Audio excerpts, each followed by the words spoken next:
Hey, Hello, hello. hello everyone. Captain speaking. Ah, Hello. Hello, Robin. hello. How are you doing tonight, Hello. Mr. Boy Wonder? Good. It's a beautiful Good. night. Are you ready for the holidays? Are you ready for the holidays, Chris? Yeah. I'm sure your family does it up big over there, dude. Does your family set up let's decorate the house and do lots of trees and stuff like that, ornaments? No. No? Oh, okay. I misjudged. And hey, Alex, how you doing? Good to see you. How are you doing, Miss Aubrey? I'm doing good. How's Doing karaoke good. going? Tiring. A woman's work is never done. Yeah, no, actually, I was just before I came in here. One of the reasons why I was late is because I was writing up a review for one of our other shows. What's up, Alex? Thank you for tuning in. So happy to see you, Yeah, my brother. What other show were you working on? The new, nerd out. the new. Oh, Nerd Out. No, but yeah, yes, but we are working on the new order. The new order, I'm pretty certain we have set up the new order to, uh, oh, you cutie, to He's a good parent. record this Friday. It'll probably come out next week, No. like for everyone, but we're doing our first recording of it. Next week. You say? Yeah, it'll probably be when it airs, but we're Ooh, recording it. it'll be like a Christmas miracle. Guys, I want you to know Aubrey has been working on this project so hard. She's been working on this project. God, almost like we started talking about it like a year ago, I think, right? Yeah, that's just production for you, I guess. Right. And getting these shows, it may seem easy enough just to come on air and be like, hey, we're here. But, there's a lot of behind the scenes work that people sometimes don't realize has to happen before you can get the show going. So, And it's kind of like speaking herding of cats. getting the show going, Yeah. you like that? You like that? That Yes, nice little I segue? like that segue. It was a good segue. What are we talking about tonight, Miss Captain? Well, we are talking about. Okay, so this is a lung series, so we're talking about a lung disorder, and this is cystic fibrosis. Let me do this one. Uh, and this is a hereditary disease that causes thick, sticky mucus to build up in the lungs, digestive tract, and other areas of the body. So this is separate from and I apologize to the audience. Aubrey and I were just talking about how we talk about so many topics that I often forget the names of different diseases we cover. But we've talked about the lungs getting mucus. We've talked a lot about the lungs being damaged. But this is one that actually can very spread. different than this is very different than like RSV, for instance, which is the one we did a couple episodes ago. Right, where the RSV only affects the lungs, but this can actually affect other parts of the body. Yes. I mean, yeah. I mean, there are some that just because they affect the lungs, they can affect other parts. Like there was, like tuberculosis, for instance, can actually affect other parts of your body as well. But it's very different than cystic fibrosis. Well, this is going to be an interesting one tonight. And I also know, too, that Aubrey and I, we were talking about just before, actually has a lot of experience with this one in her particular family. So I'm sure we're going to get a lot of really good insight tonight about this topic. Yeah, this one is I think this one's actually a really interesting disorder, especially since it is a genetic disorder. Right. So what that means is that you have mutations in your genome, right? And it's usually happen. And the only way to get cystic fibrosis, we have a video that will tell you what it is and how all that works. We have many videos. It's usually we have many videos. It's kind of like it was like a little bit of a passion project for me to go and get all this footage and everything. Yeah, no. But you have to have, so it's actually very rare in the fact that you either are a carrier or you actually have it. Now, to get the disease, you have to have both parents have the mutation carrier gene. Right. That's the only way that you can actually get cystic fibrosis. So if you have one parent that has the gene, you are a carrier. Does not mean that you have it. Right. So I was going to ask, I think it was RSV that we were talking about where some people can have it, but it can be dormant in their body for like 20 years. And then all of a sudden it just comes out. Yeah. So it's like that, huh? Yeah, it is. I mean, most of the time it gets diagnosed pretty early, Yeah, because you go in, your child can't breathe, right. and they're diagnosed with it pretty quickly. Um, I'll tell you, for me, everybody's different, but for me, of all the different types of pains that I've had in my body, or injuries that I've done to myself, when you can't breathe, that is the scariest one, because yeah, it's a claustrophobic feeling, like you can't get out of your body and there's nothing else you can do about it, right? If your yep, foot hurts or you broke your leg, you can maybe adjust your leg in a little different way or take some yeah, drugs. But if you can't breathe, you can't breathe. And I mean, that's every moment of your life. yep. And I well, okay, so quick side thing. I actually hurt my shoulder this weekend Oi, for the first oi, time you fighting. okay? Oh, snaps. Fighting. Oh, snaps. Yeah, did some, practice, and I was very tired, and so I did the one thing you should not ever do when you are fighting, which is I hyperextended my arm and pulled Oi, a muscle in it. So it has been hurting, and this is the first like injury that I've had ever that has lasted like this long. It's oi. been now day 3, and I can't pick anything up. I can't grab. I mean, I can, but it hurts. Is this Like, your right arm? yep, Is your right arm your dominant arm? no, my left hand is. I'm Well, I left-handed. mean, as crappy as that is, at least you've got that going for you. Yeah, but I use my right hand for everything else. It's Oh just so wow! funny because I'm basically ambidextrous. So I do a lot of switch fighting, which means like I will switch from my left hand to my right hand if I'm not dual Right. wielding. So, but I mean, I'm basically southpaw. But yeah, luckily enough, I didn't hyperextend my left hand, but Right. I used my right hand for so many other things that I didn't even realize until, oh my God. Yeah, that's the things you don't really realize all the parts you use until you don't have them anymore. But that is not the same thing though as when you can't breathe. So it was just kind of a funny little segue of like, yeah, I hurt myself. So this has been interesting. You're Anyways, so ADD. I know I have ADHD. such bad ADHD. Anyway, Let's get so into some of these videos and see what we're talking about. What do yeah, you so think? let's talk about what cystic fibrosis is, and we have a video that actually will explain that to you. Yeah, all right. Well, let me give me. Now that's a question. Cystic fibrosis is, well, a lot of different things to a lot of different people. Nearly 11,000 in the UK. And in the UK, each week, 2 people die from CF and 5 more babies are born with it. Which probably means a lot of you are watching this in search of answers to that big question. So, let's get started. Cystic fibrosis is about genetics. You can't catch it. But if both your parents have the CF gene, there's a 1 in 4 chance you'll be born with the condition. About 1 in 25 people carry the gene, and most don't even know it. And I should say at the start, there's currently no getting rid of it. All sounds a bit gloomy, right? But whilst there's no cure, a lovely life is still possible. Just look at me. You see, I have CF, so I think I'm a good person to tell you a little bit more about it. Cystic fibrosis is caused by a faulty gene that disrupts the movement of salt and water in the body's cells, making the mucus in people with CF thicker and stickier. This sticky mucus causes problems, mainly in the lungs and digestive system, but also affects other parts of the body too. It's not nice. The small airways in the lungs can get clogged up with this mucus, causing infections and, over time, damage to the lungs. So, what does all that mean for Yep. Oh So man. By the way, I like that style of video. It's like very light, upbeat, and fun, but yeah, very, very I've informative. I've noticed that a lot of these a lot of the people who have cystic fibrosis, they know they have a shortened lifespan. They know that they're probably not going to make it into their 30s.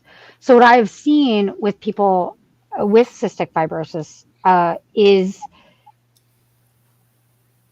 um, is that they tend to have a much better outlook on life. They try to live it to the fullest. They try to do everything that they can because they know they have a shortened time here. And people's outlook on it or their outlook on it is like, well, at least I'm here one more day.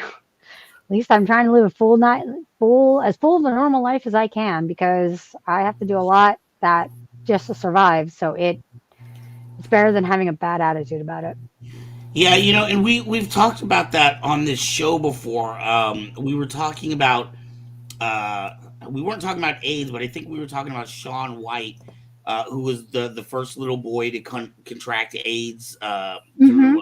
the blood. That was so A long blood ago, transfusion, yeah, in the 80s. right? Um, Not sure if I was there for that one, but at any rate, um, we were talking about how it's amazing how these people.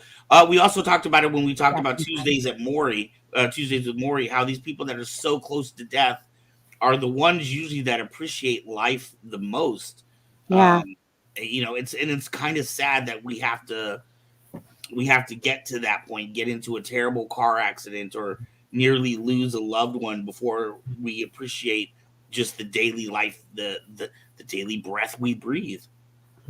Yeah, so what happens when you have cystic fibrosis is obviously, as you know, what they're saying, you have a big sticky mucus buildup. So you have to constantly get your lungs basically, because like normally your lungs, it's not nearly as thick, but it's also that, it's constantly respirating and constantly, moving around all of that stuff in your insides, stuff, mucus and other things like he was saying, like water, salt water, your blood cells are working. And when you have cystic fibrosis, that isn't working in your lungs. So you Right. constantly have to like move the mucus around so that it will break up enough for you to cough it out. And that's why they're always coughing. In one of these videos, I want to say it's the one with the two sisters that we'll have coming up Yes. later, but you'll see the girls are actually wearing like these like backpack things that I can only assume like are vibrating to like break up the mucus and uh I you know wish we had these when I was a kid, honestly, for my technology. cousin. I wish I Yeah, had that for her. So yeah, I actually have cousins who had cystic fibrosis. They are no longer with us. Unfortunately, they sorry passed to away hear that. about 10 years ago. But there were four children, and three of them had cystic fibrosis. And I didn't get to know all of them very well. I got to know the middle one best. She was my age. Her name was Bobby Joe, and Bobby Joe was still pretty. She was pretty healthy for like for having for someone who had cystic fibrosis. But she had moments where she could barely move because she was coughing so much Wow. and Is that what it is a lot? Is it just a lot of extreme coughing with them? I Like mean if that's one of you're the big around. symptoms Mhm. of it that happens. We have a video that can actually explain that to you, and that Oh. we'll talk about later. But actually, we can talk about it now since it's on point. I can go ahead and do that because this will give you a really good indication of what this like What the it looks symptoms like. of how what it's like. So we I think it might be better just to do that one in that sense of where it is, and then we'll get into some of the pop culture that shows like that is basically showing some of this Right. these how Sounds they are good. showing that. What does all that mean for Following. everyday life? Well, here are some of the symptoms: frequent chest infections, severe or prolonged coughs, wheezing or shortness of breath, abnormal bowel movements, difficulty gaining weight, and for most men, infertility. There's also the issue of never being able to meet up with anyone else with CF. Basically, we could make each other unwell because of the bugs and infections that get transmitted between people with the condition. For better or worse, CF is a part of me. It may be an unhealthy relationship, but there are a lot of daily... So They there you have discussed it. that. They discussed that in the two girls video too. They were saying I didn't really think about it because they didn't They didn't in the two specify it in there. sisters videos they did. I can't remember if they say that CF people aren't supposed to be together, but they did mention how. Oh no, they did because they were saying that in Yeah, the that's girls' why they're saying must condition stay at 6 feet apart at all times or 5 feet apart at or all 5 feet times. apart, right, Right. right, right. But in their condition, like because they live together, God, I can't imagine what it would be like to be three. Did any of the parents have it? No, they were carriers. But they didn't deal with it themselves. No, so you can just imagine the amount of guilt. And these are I mean, these are, I say cousins, but they're technically second cousins. They're my mom's cousins. Right. Did And they only cousins' have children. did they only have 3 children? I think they had four. I'm pretty certain there were four. And God. only one didn't have it, if I remember Right. correctly. But the three that had it, they're all gone. Now, one of them died when they were a teenager, I think at 17. Bobby lived till she was in her 20s. And the youngest one, I don't really know necessarily because we lost touch with them like quite a few years ago because they're Right. in Utah.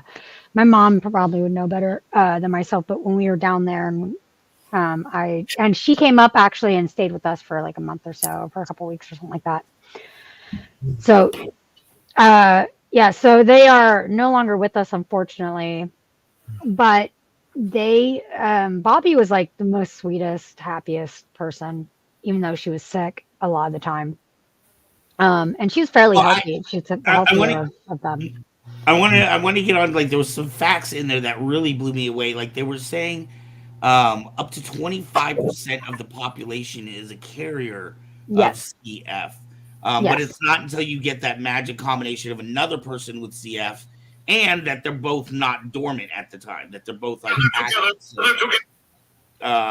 whoa, and I find it amazing. Oh, the other interesting fact they said in that video, not the video, but the one before that really blew hmm me away was they were talking about Britain specifically, and they were yeah, saying every week 2 people died yeah. of CF, but And 5 people 5 are people born. are born. Yeah, I thought That's that was really interesting as well. crazy.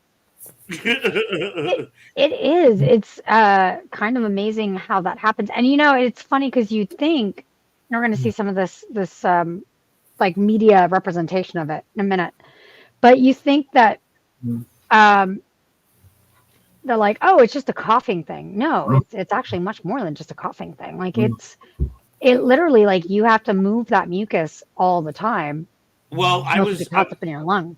in the last video they were talking about having the potential of having bowel movement issues, and I Mm-hmm. was thinking about that, and I was like, Like oh digestion man, issues. I'm Mm-hmm. sure that mucus has something to do with moving, your bowels and getting your stool out and all that. So Yes. if you're not building that mucus up, or if it's not moving the right way, I could see. I obviously hadn't thought about it, but I could see how that'd be an issue with that too, and how, like we were Yeah, talking about in the beginning, constipation. it does affect other parts of the body, even though Mm-hmm. it's something that originates in the lungs. Yes. Craziness. I know it is. It's pretty crazy how, I mean, there was a lot of things that Bobby had to do all the time to deal with the cystic fibrosis. And she didn't have that really cool machine that we're going to see later that vibrates your Vest. lungs to help the to vibrates it to help move the mucus. She Right. didn't have any of that. So she would have to, I think it was every morning, every night, you'd have to like basically do that kind of manually for her. Well, in fact, It and requires a actually, lot of care. why don't we get over Yeah. to some of the media? Because in the Yeah. very first one, First I one. had noticed, like the guy. There's a scene where the guy. This is what I love Why don't about we just show acting. you? Why No, no, don't no. we just show Let me you? Or do explain you it want to to you. explain it? Let me Okay. explain this so when you see it, you know what you're looking at. Okay. Because it's the subtle things I love about acting, right? The beautiful thing about being an actor is how do you convey a message without saying it with your words, right? So Use there's your a scene body. in Physical there. actors are pretty amazing. Yeah. There's a scene in there where he's coughing and you see him beating on his chest. And I can only imagine that before the time that they had the vibrating vest, that's what they would have to do is beat on your chest or beat on your back Mm-hmm. to break up the mucus or something. So, yeah, let's go ahead and roll that film. I will do so. Here we go.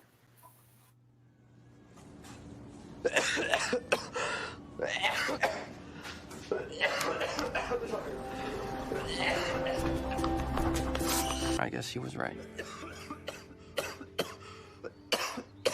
Pops, I'm superior. Last week it was Barky, and the week before it was hydraulic.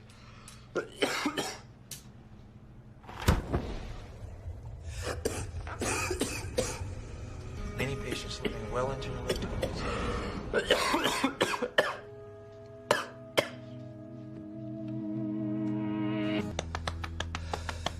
Yeah, hi. I need to mail a package to Baja, Mexico. It's like it's a metal. Mm-hmm. Yeah, and I have some instructions that need to be sent with it also. No, I understand that you have rules about that sort of contraband. It's, yeah, perfectly clear. Alrighty, thanks, Trish. We've been huge.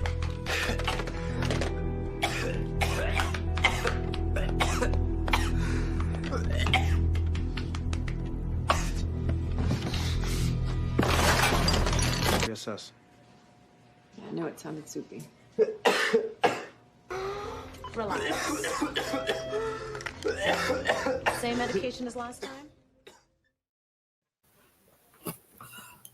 Yeah, just that beating. And it's funny that his name is Bobby John. That's actually really funny. I just noticed that it says Bobby John, and my cousin's name was Bobby Joe. This is really funny. God, that's just horrifying. You know, like, can you imagine being stuck in a bed, just beating your chest, just trying to get a gasp of air? We would actually like beat her, like not beat her, but we'd actually like hit her back. That was actually a really good method. But if you're doing it just alone, it makes sense that you'd want to like that you'd be doing that instead of the back. Well, you can't beat your own back anyway. You can't beat your own back. But yeah, that was something that we had to do. And she also had a breathing machine with her.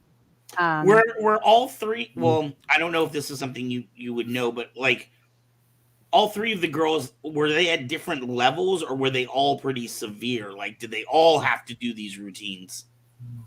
I don't know. As I said, I was closest to Bobby Joe, and like she actually came and stayed with us for a bit. Yeah. So I only know really about her more. I think one of them was fairly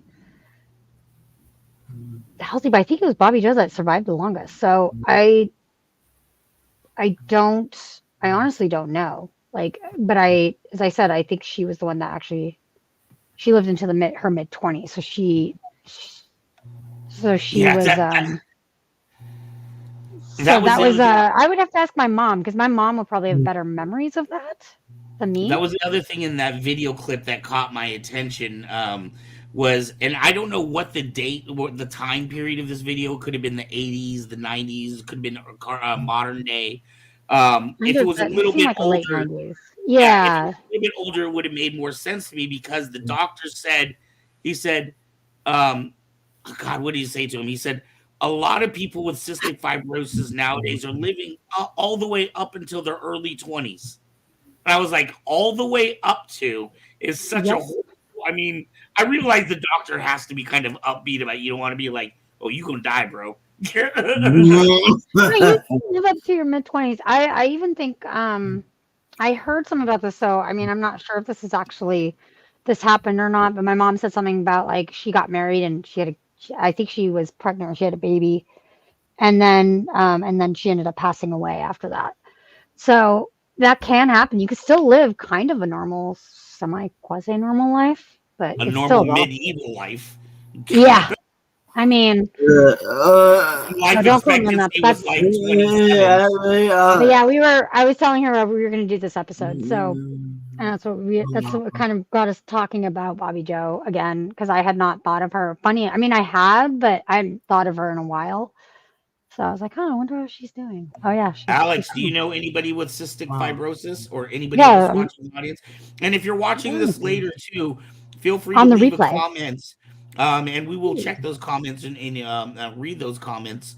But leave us a comment if you have dealt with this, if you do deal with, not if you have dealt with it, if you do deal with it, or if you've lived with someone or had someone close to you that dealt with it too. We definitely want to know about that. Let's roll into another clip. I feel like we got a lot of clips tonight. All right. We've been talking about the sisters. Oh yeah, you know what? We might as well do that. Let's do the sisters. Sound good. All right. Being able to hug the important people in your life, it's something I think we sometimes take for granted. Two sisters are proof. As Tiffany Liu shows us, they cherish any moment when they don't have to be 6 feet apart. You getting heavier?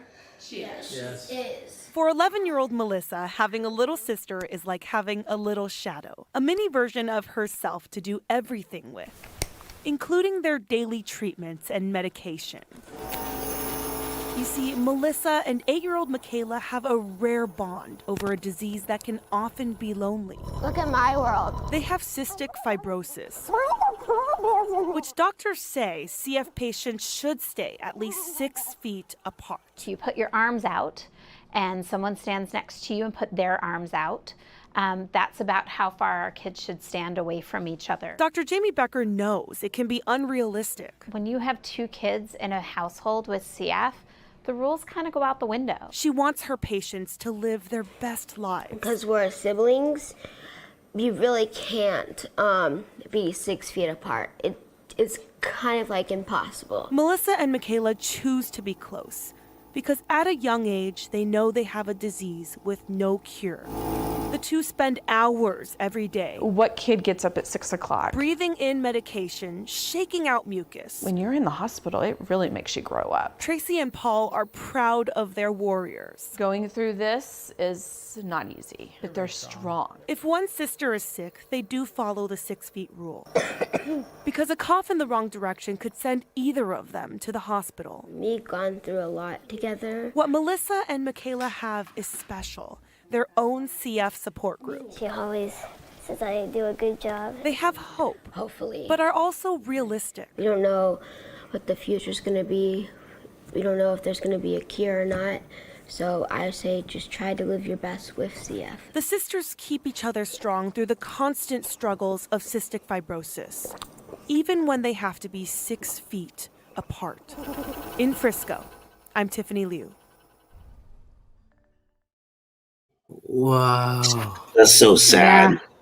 Yeah. So I can only imagine, you know, my cousins that had to deal with this, how, like, you know, that very similar to how they had to be in except your cousins didn't have the benefit of the knowledge and technology that we have now. Yeah. They had to, God, can you imagine dealing with this like in the pioneering times? No, you probably died in childhood. Yeah, you did not live. Right. So it's just oof. Yeah, we have there's a clip later about a YouTube activist who was trying to raise awareness of this and let's just her go ahead and journey roll. too. Let's roll into that. All right. You're doing a great job. I have all of the actual life support. This is the ventilation bags and stuff that, you know, like you need in a hospital. But of course, I want my room to look nice. For the first time since agreeing to do transplant, I'm genuinely like so excited because like before it was bogged down with so much fear. And how long you live when you have cystic fibrosis is entirely dependent on how well you take care of yourself, on how much time and energy you put into being healthy and to getting healthy. So it is an incredibly consuming disease.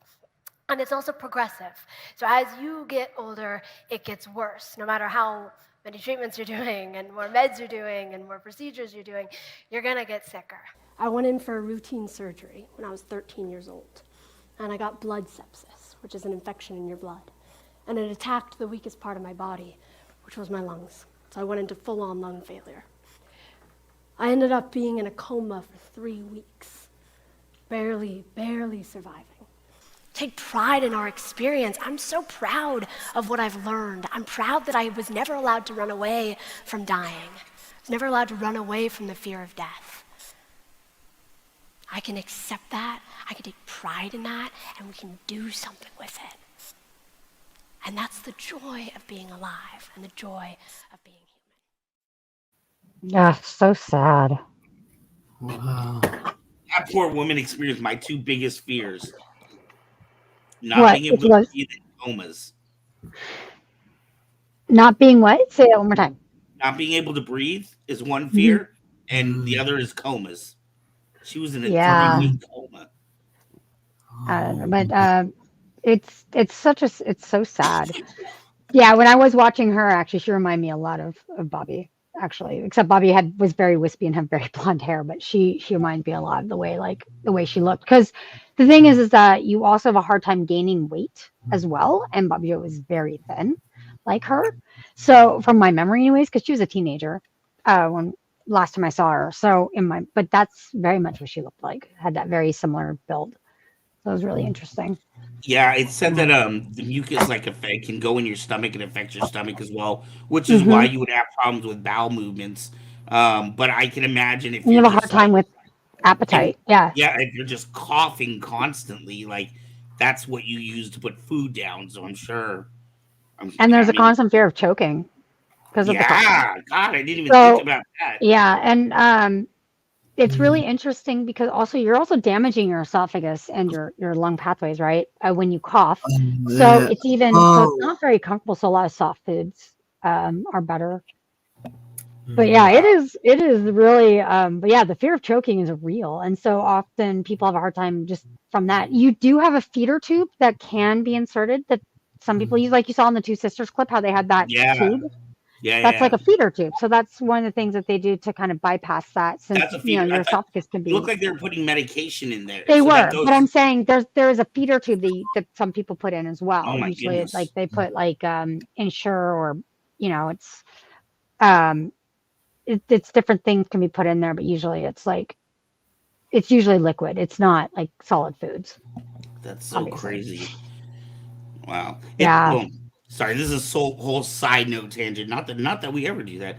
But I was just thinking, I saw a video one time. I was watching videos on people that were doing extreme water fasting. And this one guy hadn't eaten for like 3 months.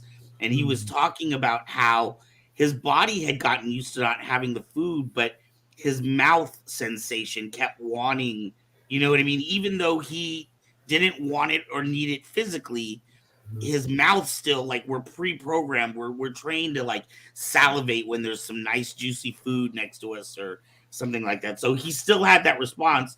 And then even people that are fed through there was this other video I saw of this guy who was fed through a tube.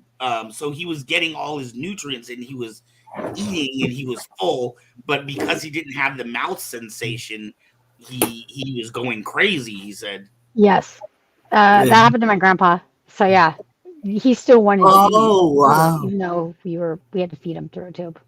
Right. Yeah, so that does happen. Craziness. Should we roll some more video clips? We got a lot tonight. Why don't we do that? All right. And then maybe we can. I fell in love with him the way you fall asleep. Slowly, and then all at once. A real-life couple whose story, compared to the fictional one featured in the love story Fault in Our Stars, have both passed away just days apart. In the film, a couple fell in love after meeting at a cancer support group, but in Dalton and Katie's romance story, they both suffered from cystic fibrosis. The two first met online 7 years ago, and against their doctor's advice, met in person. People with cystic fibrosis can pass bacteria to each other very easily. But love couldn't keep Katie and Dalton apart. They were each by each other's side even when things were difficult, through treatments, hospital stays, and surgery. After getting married 5 years ago, their health conditions began to worsen. Even after they both received a lung transplant, it wasn't enough to keep their hearts beating. Dalton passed away on Saturday at 25 years old, and his love Katie died just 5 days later at 26 years old. Katie's mom wrote on Facebook Thursday, "Early this morning, she gained her wish of being at home in her bed, surrounded by her mom, dad, brother, and her dogs dying peacefully, away from hospital tubes, IVs. I know Dalton was waiting with open arms, as well as both of her grandmothers and a host of family and friends that have gone before her. Our condolences go out to both of the families."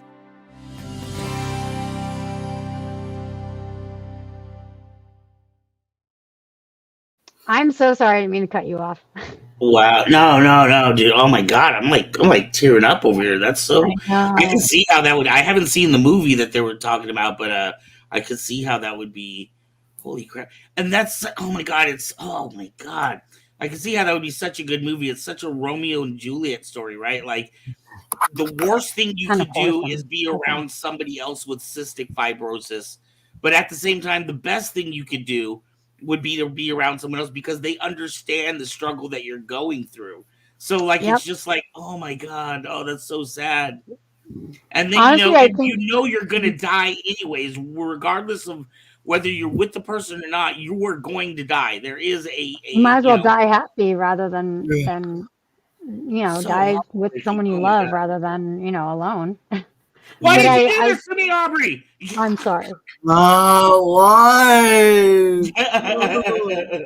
Because this disease deserves to get awareness. It deserves to be talked about. It deserves the people who have it. They deserve to be acknowledged and validated. Once again, for And people that are just coming in, we have a higher view account. We are talking about cystic with fibrosis this week, and I want to keep. I want to remind everybody we are not medical professionals. We I are really not. should say we should have like a card or something that pops up at the beginning of every show because just so Just we a don't ever reminder, get we are not into that professionals. We We are not these are professionals here. Just people who are very interested in except for disease. Boy Wonder. He's a doctor. He's a neurosurgeon. Yeah, we're just people that are interested in different things that affect the body and mind. We choose a different topic every week and investigate. And we kind of do lately. And we We've have been doing series. series of topics. So this week we are talking about cystic fibrosis. But if Which you has are to do with dealing the with lung this, series. or you know anybody else, or you have experience with this, please leave a comment. Let us know. We will follow up on that on a future show. But this is an interactive show. If you would like to leave a comment now, please do so. And Alex, And you're if- still out there. Yeah, and if you have a suggestion for ones that you want to see that we can post in future series, you can also comment down below as well. But yeah, cystic fibrosis is really interesting. We have a interesting little video of like how like the lungs get affected. Yeah, let's rock it. So let's rock that one. Yeah.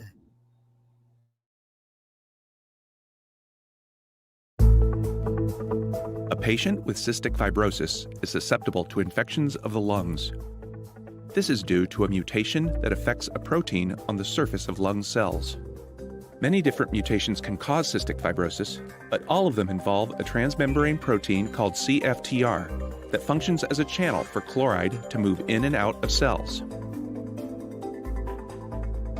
In this case, CFTR is less able to transfer chloride ions out of the cell compared to the functioning protein in people without cystic fibrosis. The channel is, in effect, locked shut. This inability to transfer chloride ions has an effect on the outside of the cell. In people without cystic fibrosis, there is a balance of chloride ions inside and outside lung cells, which maintains the right amount of water and salt ions in the mucus lining the airways. Cilia normally sweep the watery mucus from the lung lining, keeping the surface clean. In patients with cystic fibrosis, chloride ions concentrate inside cells and draw in water by osmosis.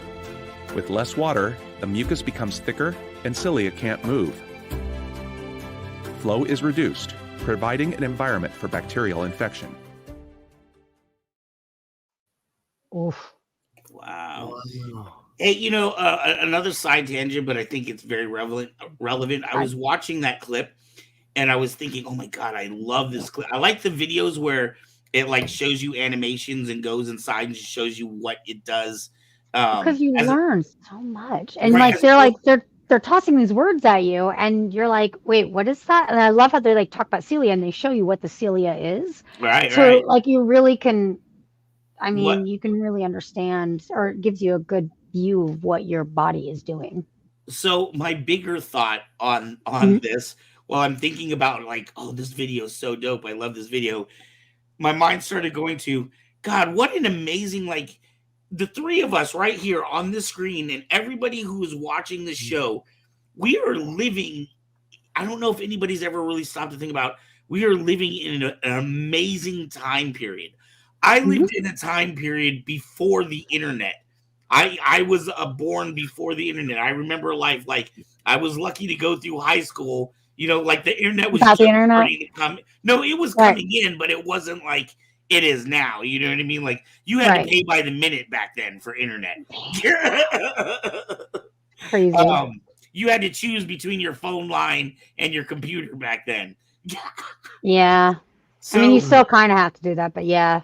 the point that I'm making is, you think about all the the millions of years or hundreds of thousands of years that we've been here as human beings existing on a planet, and we are living in a unique time where, instead of talking about these theoretical bugs and germs, they can make a video and we can see and get a more of a visual idea of what's actually happening. Like, I don't know, like, I just think it's amazing that to be somebody in this time period with this much information at your fingertips.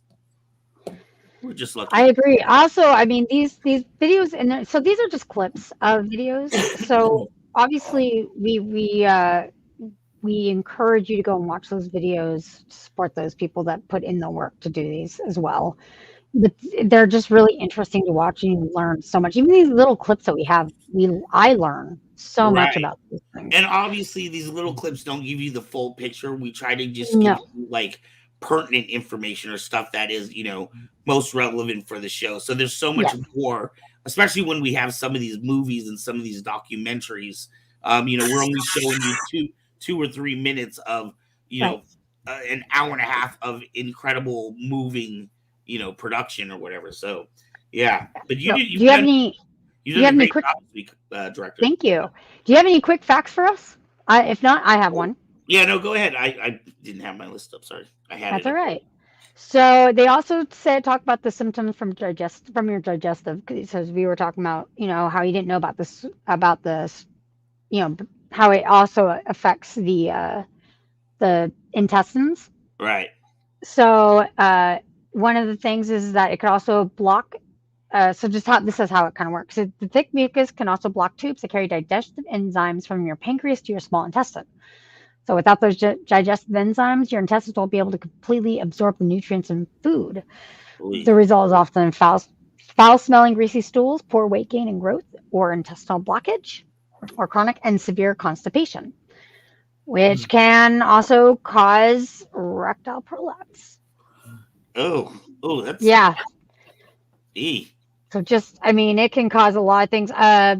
I believe like laxatives or something that's part of like a natural thing that is a part of a regimen for people with SCF, because they have to, you have to keep the bowels moving and all that, and you have to be able to do that. So and that's why also softer, easier to digest food is usually required as well. Right. So it makes sense.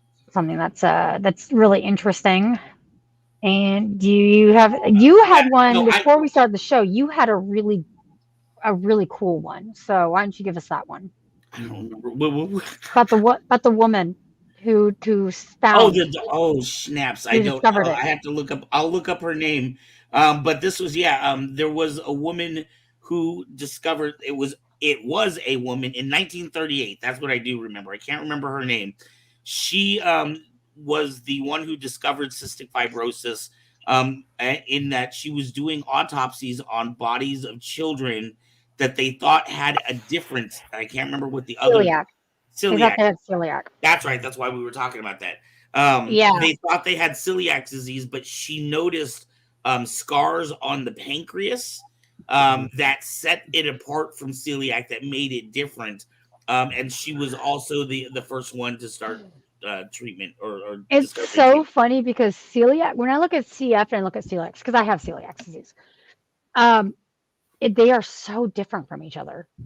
It's just really interesting because one is not a lung disease, not a lung condition, it's a digestive condition.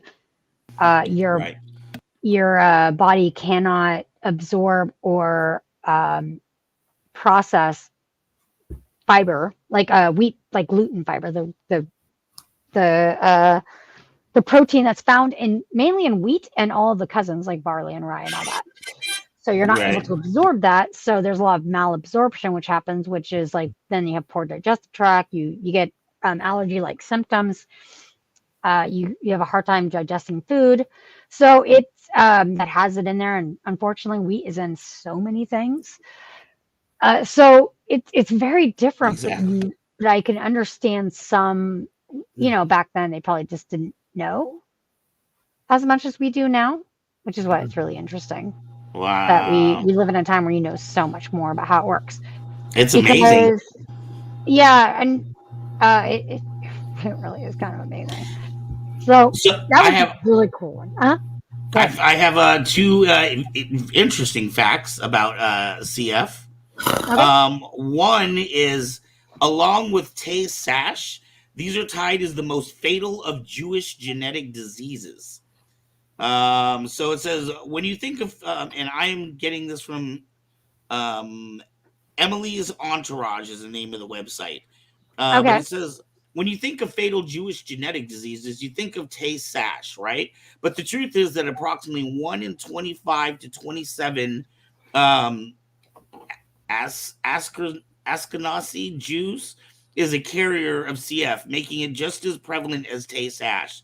That's why Emily's encourages is our mission to get the word out to the Jewish community about CF and their diseases too. So obviously the website I'm looking at is a CF website, but geared towards the Jewish community. Check this out. So this one I think is pretty interesting. So back in the day, before we have testing and blood tests to see if you have disease and different tests we can do, the way that one of the indicators that doctors would do is they would lick your arm. Ew. How do you like your doctor licking your arm there, boy? Why would they lick your arm? Because people with CF have a tough time processing the salts in their blood. So when they sweat, their sweat is a lot saltier than a typical person's sweat would be. So if a doctor licked your arm and you were like lemon, lemon's salty, then that might be an indicator that you have CF. That's really interesting. I bet that's an interesting fact you didn't know. Yeah, I did not know that. The site that I am getting these, by the way, the one that I'm at the Mayo Clinic. So I love that. Very reputable. That gives, yeah. So I'm as looking you were at saying, Emily'sEntourage.org. yes, and so in Mayo Clinic, the causes are what we just talked about: is a defective mutation in a gene, the cystic fibrosis transmembrane conductance regulator, the CFTR gene, changes a protein that regulates the movement of salt in and out of cells, which is what we were talking about, which is what the video was talking about. Right. The result is thick, sticky mucus in the respiratory, digestive, and reproductive systems, as well as increased salt in sweat. Yeah, that's why a lot of, like, if you're a man, yeah, like if you're a man and you have cystic fibrosis, that's why most of the time you're infertile, you are sterile because of the mucus. Yeah. I was wondering, they said that on the other video. Well. They said that on the other video, and I understood how it could connect to the stomach and the intestines, but I wasn't really quite sure how it connected to reproduction. But yeah, so many different defects can occur in the gene. The type of gene mutation is associated with the severity of the condition. So when we talk about gene, because I'm really excited to talk about genetic disorders. I mean, this is while we're putting this in the lung disease, it's technically a genetic disorder. There are other genetic disorders out there that are really fascinating as well. But you have to, so either if you're so you know how you get genes from both parents. So that make up you. So if you have one parent that has the genetic disposition for it, you are most likely just going to be a carrier. You will carry the gene in your system, or you are more likely to have the carrier gene. Now, if two parents have the carrier gene, then oops, some deer cat step on that. Okay, hold on. I'll just continue what I'm saying. Yeah. I'll get you. So if you have, if both parents have it, then 1 in 4 chance your child will get it. Just fascinating. Genetics are fascinating. Wow. So, yeah. Don't worry, he'll be back. He'll be right back. All right. So yeah. So we do have some more of this about the sisters as well, the sisters clip. So while we wait for Van to get back, why don't we watch another one of those? So I'm gonna show one of these. There we go. Oh, and we have Van. Are you back? Yeah. Well, look. There you are. Okay. You added me and I added myself, which cancel each other out. So I went back to the void. I hate when you do that. Too many cooks. Anyway, so that is from a movie called 5 Feet Apart. That one, it is. I don't think it's based on a true story. It might be, but I don't remember if it's based on a true story. But that was really interesting. How well, that seemed very similar to the real life story that we just saw. The Fault in Our Stars. Yeah, that's based. That's also Obviously, based on a dramatization, right? But same idea. Yeah, we have another clip for 5 Feet Apart as well. But yeah, which I'll play. Let's right. go ahead and rock it. We're at 55 minutes right now. We are. I know, but this is just so fascinating. All right. The bacteria in Will's lungs are deeply colonized. Antibiotic penetration into the lung tissue takes time, and sevoflurane is no different. But if it's not being effective... Mom, enough! I'll leave you both to it.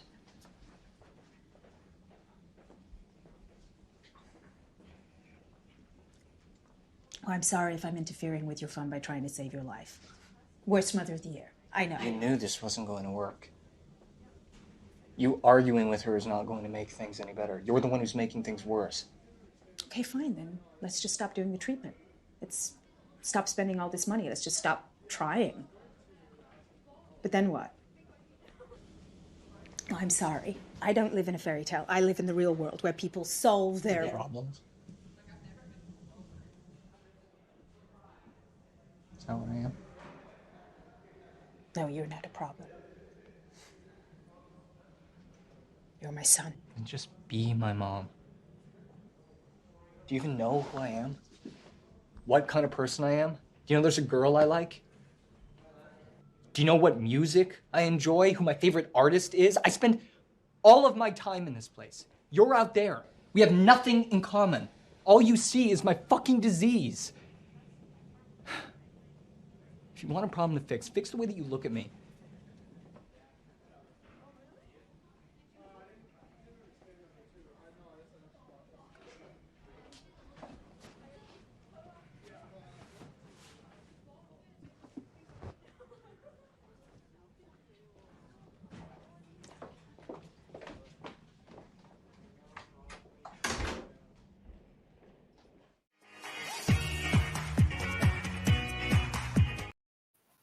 The bacteria in Will's...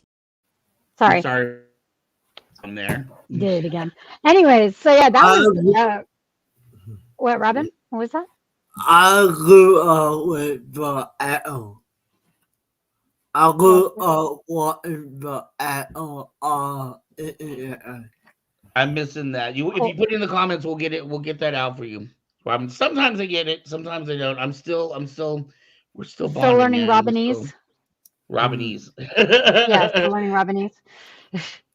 So, one thing that I thought was very interesting about it that we don't really talk about is how people are looked at that have these diseases, or that, when your parent, as a parent, she's so concerned about her child being well, or she's dealing with her own.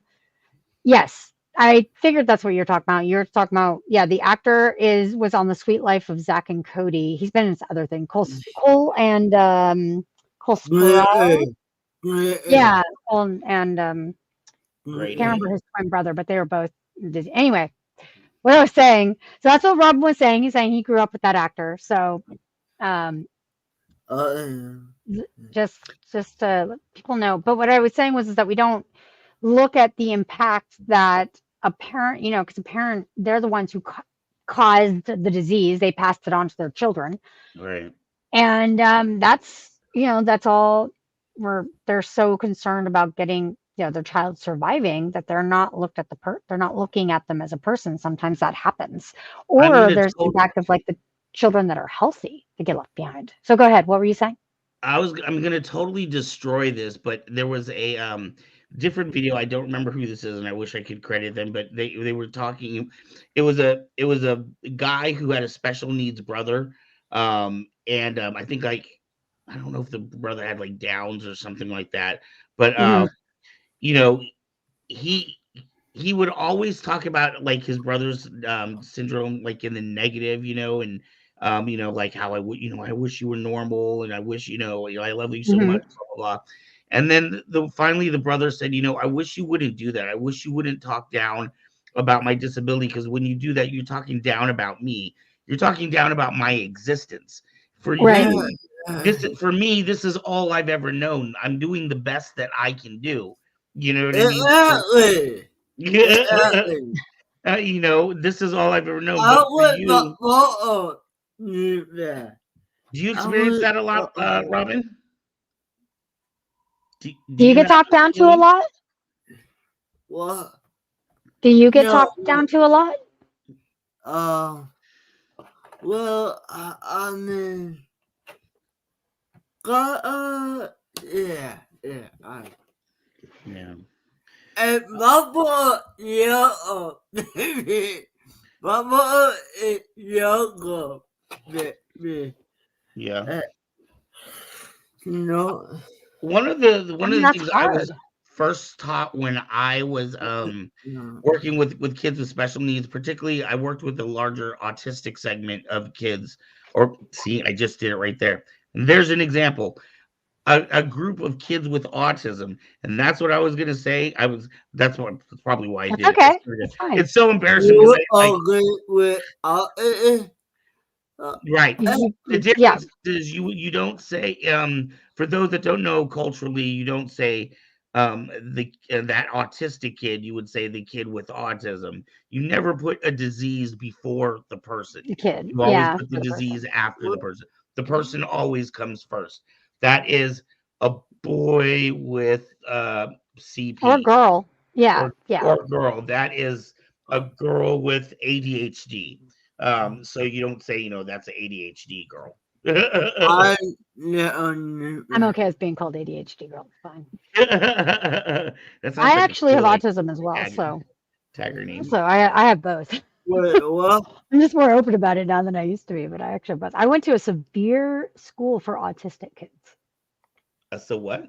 A I went severe? to a preschool for autistic Oh, kids. Like oh, I was in I was in a severely Where? autistic preschool up north. Actually, when we lived in Janesville for a while, I was there. I had speech Where? classes. We had, and Where I was is like the that? least autistic out of all of them.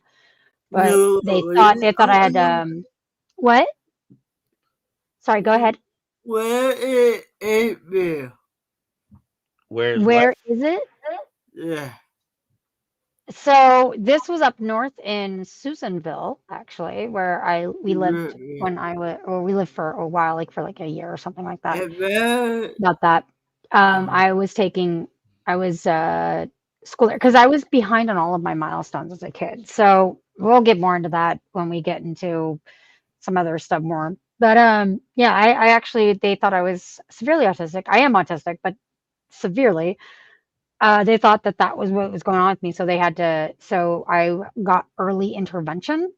That was kind of what it was. So it was like a special preschool for children with severe autism and like or other comorbidities with autism.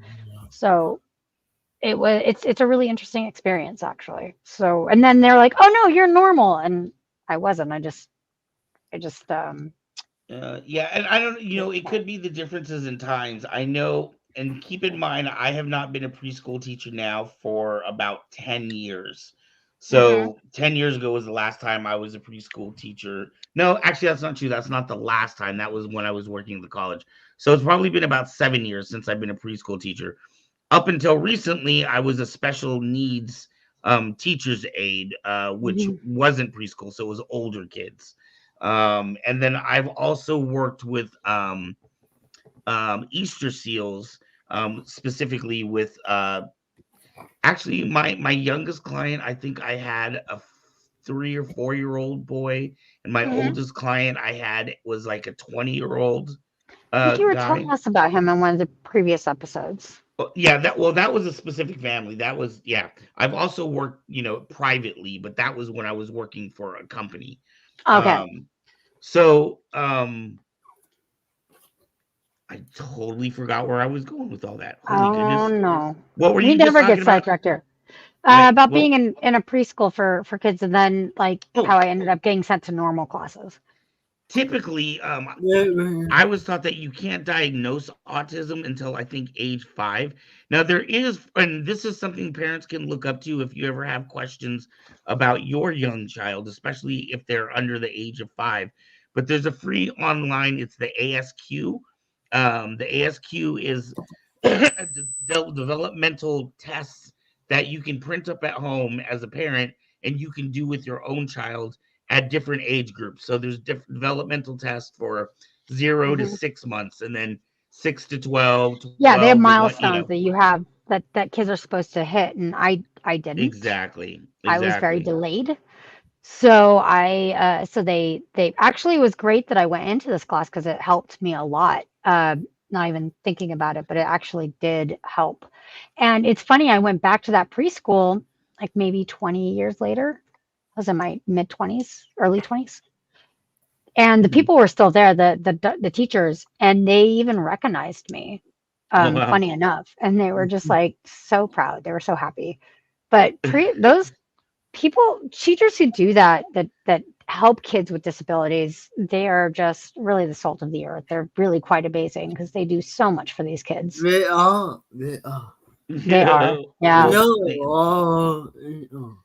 Thank you. Mhm. It is nice to be recognized. It can be Yeah, so Van, you're doing a really you're doing quite a lot for these kids. So anyways, we are getting off the topic of CF. So let's get back yes. there. There are Yes. some treatments. Oh, we have treatment videos left, We right? have we have 2 treatment videos left, and then we can ease out. Sorry, this one's a little longer than normal, but Yeah, no, this it's was a all personal really great passion. information. So Some of let's our go treatments into are shorter, let's go some of in. them are longer. Yeah. I do want to say for these treatments too, keep in mind, this is unfortunately at this point in time a terminal disease. There is no cure There's for no CF. cure. So when we say treatments, these are quality of life treatments. These aren't Yes. or they are going to Curing help treatment. things, but they're not going to cure anything. So just Yes. keep that in mind. A lot of times when we go into this treatment segment, there are things that you can do to improve and help your Quality of life. Yeah. quality of life. With Absolutely. these, it's a little bit different. All right. All right, here we go. But there are a lot of daily treatments to tackle cystic fibrosis effectively, which can make our union that bit more harmonious. A whole host of antibiotics to fight infections in my lungs. They're not all that colourful, but you get the idea. Physiotherapy to help shift the mucus that builds up around my organs. Enzyme capsules to take with food. They're really not that hard to swallow. And talking of food, we need a special high-fat diet to make sure our bodies get all the nutrients that it needs. And more drugs to thin that sticky mucus. People with CF sometimes need to take over 40 tablets a day. It's a burden for sure, but it's the preferred option. If conventional treatments no longer work, a lung transplant might be needed. Cystic fibrosis presents daily compromises and challenges, but with careful management and the right treatment, people with CF can lead full and happy lives. Work, travel, family, it's all possible. Recent figures suggest that half of people with CF will live past their 47th birthday. But it's also thought that a baby born today with cystic fibrosis could live longer as life expectancy continues to increase with the amazing advances in treatment and care. So, what is cystic fibrosis? It's a serious condition, but one that an army of people out there are very serious about beating for good. Love that. 40 pills a day. For Can you yeah. imagine having to take that much medication? I mean, it's No. amazing how much they have had treatment.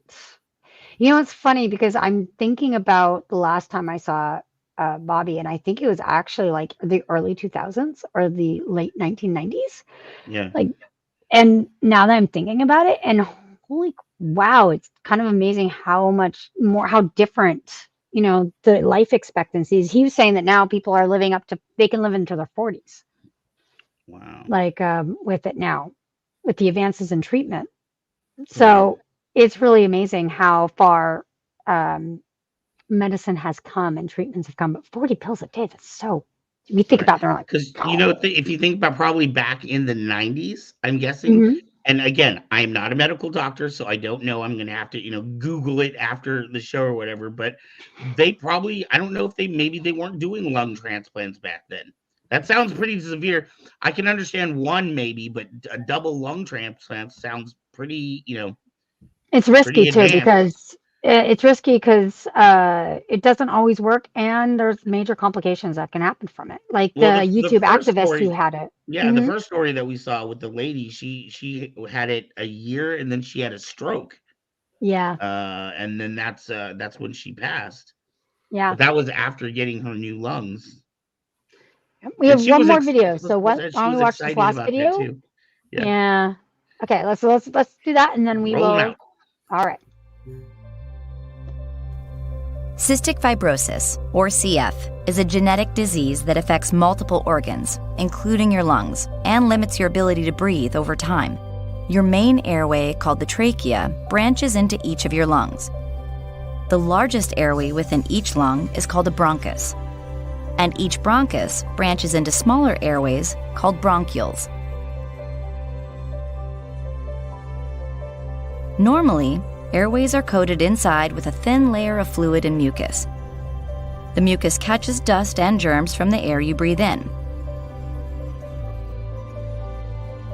Then, hair-like projections on the airway surface, called cilia, push the mucus, trap dust, and germs out of the lungs.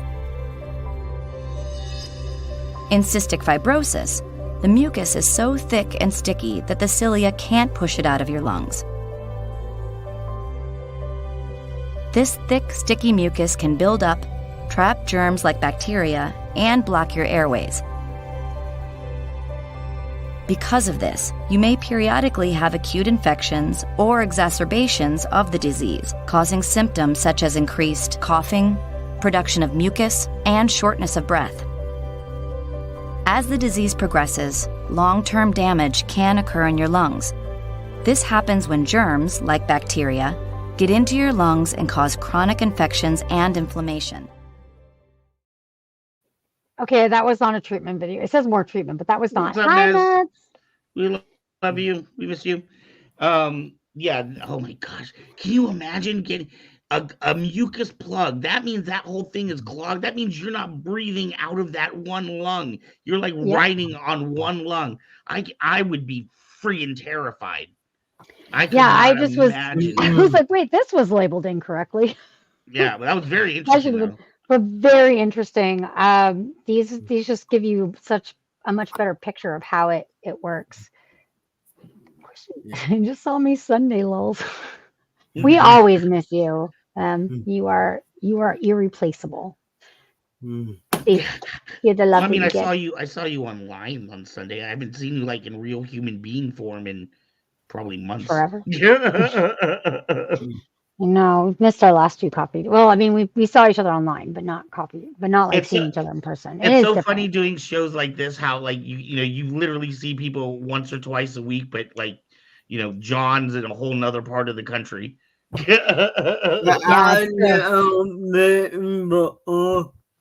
Anyways, that's all the videos we've got for you, though. Yeah, so it's good mix of medical and I do like that they're giving cystic fibrosis, like they're getting it more awareness with the media stories. I think I think for this they actually did a really great representation of cystic fibrosis. Mm-hmm. Yeah, it's true. Yeah, this one is tough, and that's the thing. I wonder if. Well, I mean, it seems like a big enough problem that maybe, but I was like, I wonder if like pharmaceutical, this is so cynical. If pharmaceutical companies are actually working on medications to help a disease, like there's the meme that says pharmaceutical companies don't pharmaceutical companies don't help patients, they create clients. Like they say that a lot of times pharmaceutical companies, even if they could cure something, they wouldn't, because they would rather make more money on selling you things to prolong your life for a longer period of time than curing the disease. If they cure the disease, they don't make any more money from you. That's true. Unfortunately, that's a I would cynical think that thing that's kind of a true. That I think that I mean I think there is good evidence to suggest that. part of another reason I feel like that is one of the three pillars in the United States that should never ever have corporate incentive at all.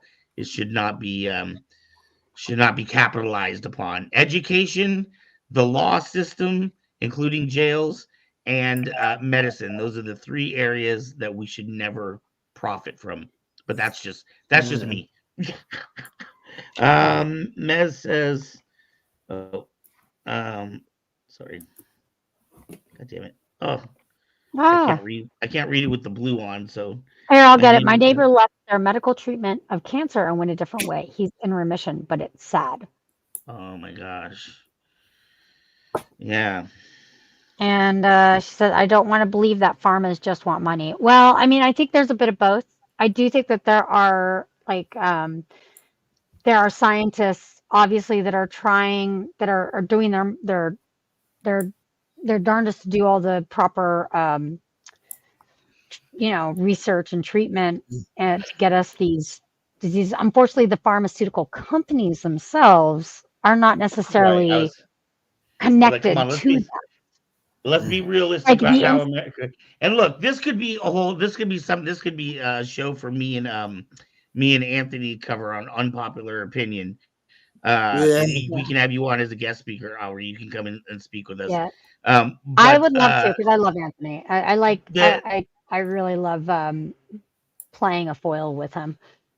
The point of, you're going to make me lose my topic. All right. So the point of the matter is the pharmaceutical companies, unfortunately, like for example, the great example is, and again, forgive me, I'm terrible with names, but you guys will know what I'm talking about. Recently, and when I say recently, this was 5-7 years ago.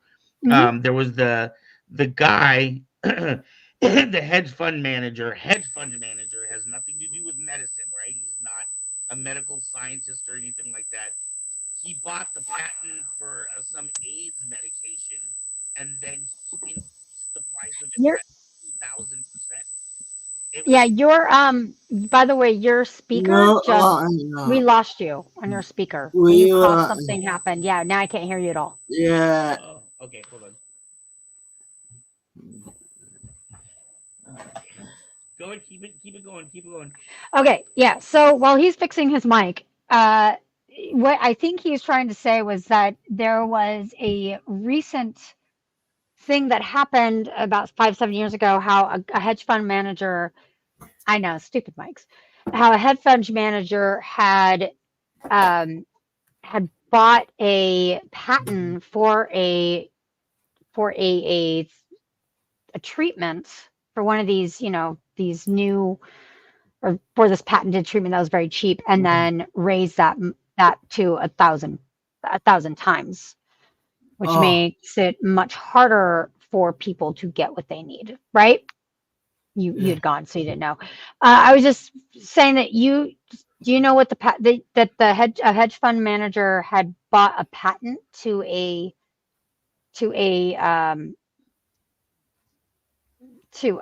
like a specific medical thing for someone, for people to survive, and then he sold it for 1,000 times more than it was. Or Right, that was the AIDS. It was the AIDS medication. We can hear you. Am I on now? You are. Yeah. Okay. Yeah, it was an AIDS medication. I don't know what the name of it, and I don't remember what the guy's name. I mean, he's huge because he's in jail, or he's either in jail now or was in jail for for committing crimes. because they went after him for other stuff. He did some other. He was just not a nice person. Let's just say that. Well, they do that with insulin. There are people who have to choose their insulin supply versus like food and paying for the houses. They're right. Like that people have to make that choice here in America, which is very sad. Right. Martin. Oh, there we go. Shreckley, yeah, Martin Shreckley. Interesting. I didn't know about this guy, but the other one that I heard was the insulin. How it used to be, the people who discovered insulin, like they sold us for like $1, the patent for $1. Just they made sure that they didn't have it, that it wasn't expensive, so everyone that needed insulin could get insulin easily and have access to it. And now it's like $600 a month for a month supply or something like that, even more than that sometimes. Right. Now. That's happened with actually most medications. And again, this has nothing to do with our topic. This could be a whole different. Yeah, this could be its whole thing. But they're just talking about treatments of things. If you go to Canada and buy that same exact bottle of insulin from that same exact pharmaceutical company, you are not going to spend the same amount. America pays one of the highest amounts for its pharmaceutical products to make up for the losses that the pharmaceutical companies are making in, say, France or in Spain. That's a lie. It's a lie, though. That's actually a lie. That is a medical lie. That they are losing profits in other countries, and that's why they jack up prices here. No, well, because they've already made their money from it. Supposedly, when you make a profit, that's for your research and development, and I can understand that, right? If I spend $5 million just trying to see if I can make it work, I should be refunded for my $5 million. I totally get that. I don't disagree with that at all. Even, here, take an extra million profit, whatever, I get it. But at the same time, like this is. But it wasn't even the people that researched insulin that are getting those profits. Well, I mean, it's actually the same thing. The people that discovered insulin, that made it so insulin was possible for everyone. Right. They got nothing. It comes down to corporations, just like the record industry is not run by musicians, it's run by lawyers. The same thing with the medical industry. Oh, I could go it's into not a run whole by rant doctors. about that. If doctors had their way, it would be completely different. Doctors often lament how, and like again, they have their hands. We were talking about how we're in this amazing time period, right, Aubrey? But yeah, I can tell you, I remember when I was a child, and when I was a child was a long time ago, but when I was a child and you went to the doctor, it wasn't like a rushed, hurried procedure. Like the doctor would take time and talk to you. And like, I remember even, and God, we're not even talking about that long ago, because even with my son's doctor, I remember like he remembered my son specifically and had little jokes for him and remembered, certain fears that my son had or what have you. You know what I mean? Like now the doctors, and it's not their fault, but they're literally only allowed to have 15 minutes with you. So as big as your problems are, or as small as your problems are, they got that same 15 minutes for everybody. Yep. Also, the med was Darafim. Thank you. See, this is why this is why Meth is amazing. I have a great night at church. By the way, she's gonna have a show coming up, or I was gonna say we can plug that. We can plug that really quick. Yeah, we'd love to plug that for you, Mets. Mets has Make sure to check out our Facebook page at Kyber Cave Productions, and we'll make sure that Mets puts the flyer up there. Yeah. So please get onto our Discord as well. I was going to say something and now I completely forgot what it was. Sorry, we're both ADHD. That's all right. We both have ADHD is great. But yeah, I mean, talking about like how on the KCP page later, Mets. So that's basically. I mean, I would agree with that. I mean, I don't think scientists are the same as corporations, but I was going to talk about, that's what it was, music studios. Yeah, there's this whole idea. What's really interesting is you get into like the music industry. I'm not going to talk about it too long because it's a segue and it'd be for a whole nother show. But a lot of people have this idea that a lot of musicians... Aubrey, Robin needs to say something. What do you need, Robin? Okay, we need Robin. I got a lot of number. But, You have to go? Yeah. Okay. All right, Naomi. Thank Bye. you, Robin. We're going to be wrapping up here soon. Yeah, we are going to be wrapping up. Go ahead. Anyways. Sorry, I could see So- Robin was like waving you down. Like, sorry. Yeah, no worries. Robin, we will catch you later. See you next week. Good night, brother. Yeah, bye. Have a good night. So I was just going All to right, say go is like there's this misconception about the studios and musicians.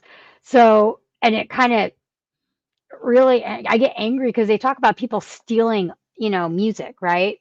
About Mhm. like how these white singers were stealing music from black singers. That's not how the industry worked. Just to tell you, that's not how that worked, especially for a long time, like in the 60s, 70s, 50s. So you had all these studio execs who would have songwriters send their music in, and the studio heads would go and pass out these songs would make their singers who are signed up with them, so they're under legal contracts for this, to have them sing these types of songs. All right. And when they got so it's like really interesting. So whenever it's like, oh, that person stole that music from this person, it's like, no, that's not how that worked, especially back then. All right. Well, Please stop pushing this misinformation. So yeah. So anyways, I can go on about that. But that's kind of the idea of like scientists and pharmaceutical companies. That's what I was trying to relate it to. Okay. Anyways, that's cystic fibrosis. Yay, we got another Cystic fibrosis in a nutshell. in a nutshell. Yeah. So you could get here to get your daily dose or weekly dose of medical information and the opinions.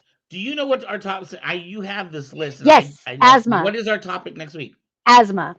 We're going to talk about That's a asthma good next one. year. It's a great one. I thought that would just We're doing really a help. fantastic job. Thank you. I am, and then we should discuss what we're going to do when we come back. If we continue on the lung series, or if we should go into a different one. We can discuss that, I guess, next week, and then I will do. Yeah, I figure about a month and a the half outline. per topic. Yeah, I think that's a good After idea. about 5 or 6 shows, you kind of get like, okay, let's talk about something else. Asthma would be a good one because there's so much about it, so much out there. Right. for All it, right. Well, so. I'm excited. Asthma. All right, I can look that up. I can start right away. Woohoo! Yeah. Didn't Chunk from Goonies have asthma? I believe so. Yes. Didn't he have the inhaler? Yeah. I think There there's should be one a in lot of Monster. I think Monster Squad had that too. Yeah, asthma is like so. I found so much media coverage about, that or so one's much good. coverage on asthma, like even stuff I had never heard of before. But there's so much out there.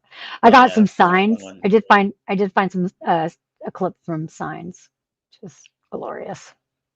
I'm sure there's going to be, when I start researching that, there's going to be a ton of movies that have it that you just like, you remember. Oh, no, not, it wasn't Chunk. It was Mikey. Remember Mikey? Yeah, had the Mikey. inhaler. Mikey had it. Yeah. Yeah. So Goonies, that's definitely one. But yeah, I'm sure when I go digging, there's going to be so many.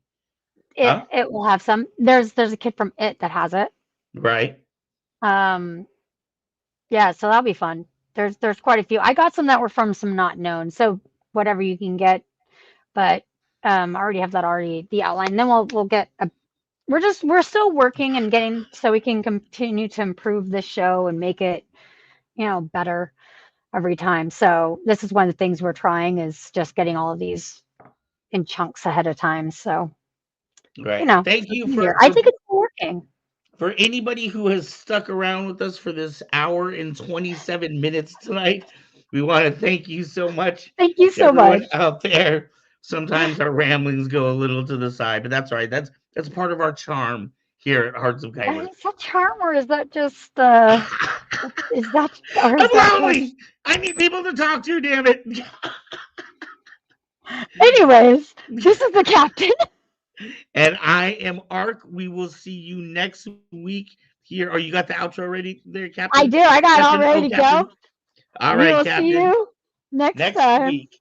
Peace. Next week. Same bad time, same bad channel. Bye.